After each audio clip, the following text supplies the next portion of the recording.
Começando agora mais um Se Liga Economia, o seu resumo de notícias para começar o dia 3 de julho de 2025. Por dentro de tudo. E hoje, olha, o cenário tá bem movimentado, viu? Lá fora, os mercados naquela indecisão, sabe? Todo mundo de olho nos juros americanos, ainda mais depois de uma surpresa nos dados de emprego. É verdade. E aqui no Brasil, a temperatura política subiu bastante. A briga pelo Imposto sobre Operações Financeiras, o IOF, tá pegando fogo. Sim, tá dominando o noticiário. E para completar, o dólar deu uma bela recuada por aqui. Caiu bem. Uma boa notícia, pelo menos por agora. É. E tem aquela dualidade interessante: economia de São Paulo bombando, mas a indústria do Brasil como um todo, meio patinando. É muita coisa, né? Ok, vamos tentar entender melhor essa história toda. Começando pelo cenário global. Os mercados lá nos Estados Unidos, até que mostraram uma certa resiliência, né? Mesmo com aquele susto recente na área de tecnologia, ontem mesmo os futuros já estavam apontando para uma alta. Sim, deram uma recuperada. E aqui no Brasil, o grande destaque foi o real mesmo. Ganhou força frente ao dólar, chegou a R$ 5,42. Olha, é o menor valor desde agosto do ano passado, hein? É bastante tempo.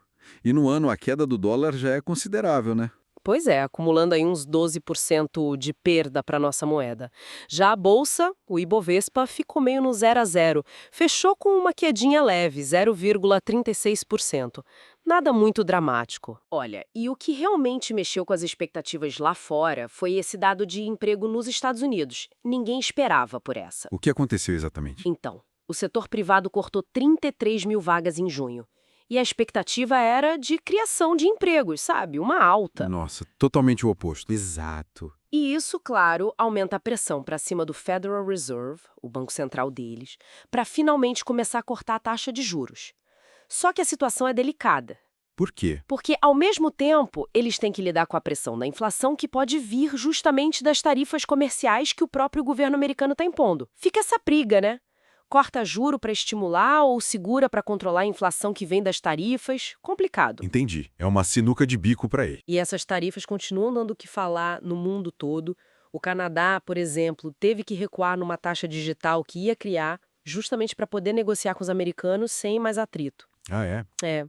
E as nossas exportações aqui do Brasil também sentiram o baque em maio, os números mostraram isso. E lá na União Europeia, o pessoal continua quebrando a cabeça para decidir como responder essa postura mais protecionista dos Estados Unidos. O comércio global está tendo que se ajustar, né? É, o jogo tá mudando.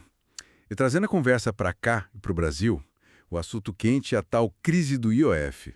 Não se fala em outra coisa em Brasília, parece. É o tema do momento na política econômica. O governo quer aumentar o imposto que incide sobre um monte de coisa, né?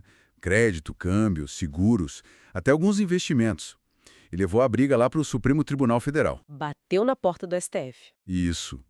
Mas o Congresso está batendo o pé, resistindo forte.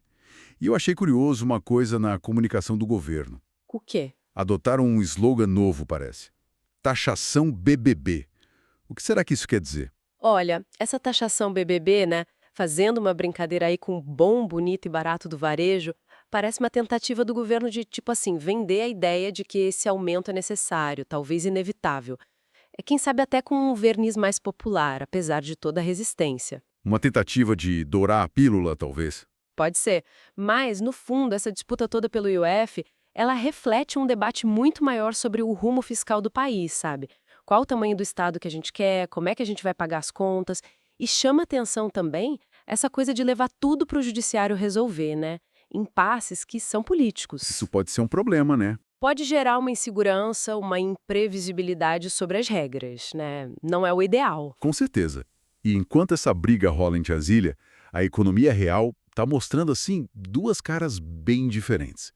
Por um lado, a produção industrial do país inteiro caiu 0,5% em maio. É um dado que preocupa. E o pessoal da indústria culpa os juros altos. Dizem que encarece o crédito, desestimula investimento.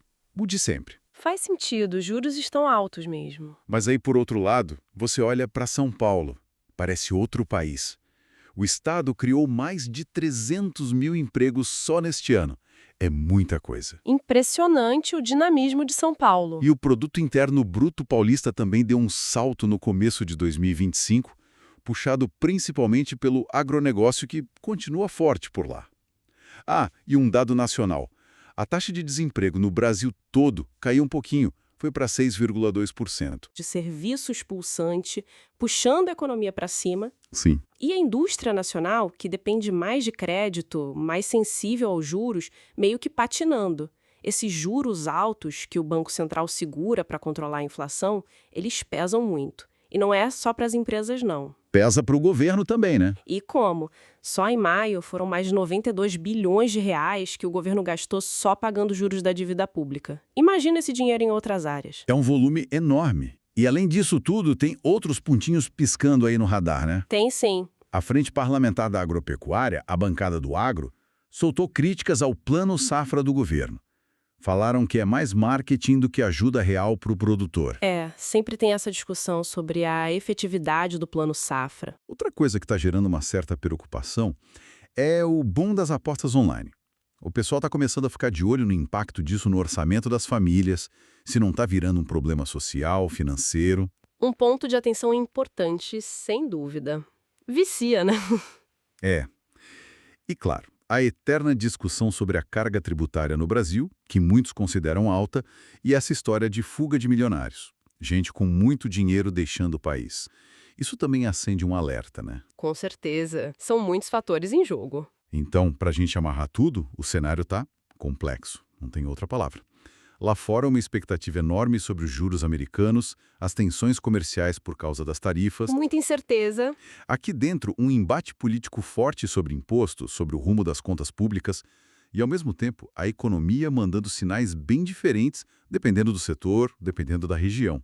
É um quebra-cabeça. Exatamente. Isso tudo, eu acho, nos deixa com uma pergunta fundamental para os próximos meses, né? Como é que essas decisões todas, as políticas aqui de Brasília e as que vêm de fora, como as do Fed, sobre juros ou sobre tarifas, como tudo isso vai continuar batendo no nosso bolso, nos investimentos, no dia a dia? E a grande questão. A sensação que fica é que economia e política estão cada vez mais interligadas, sabe? Uma influenciando a outra de forma muito direta, muito rápida. É preciso ficar bem atento. Isso aí. A gente segue de olho para trazer tudo para quem nos acompanha. Obrigado por estar conosco neste resumo. Continue ligado aqui no Se Liga Economia. Até a próxima análise, pessoal.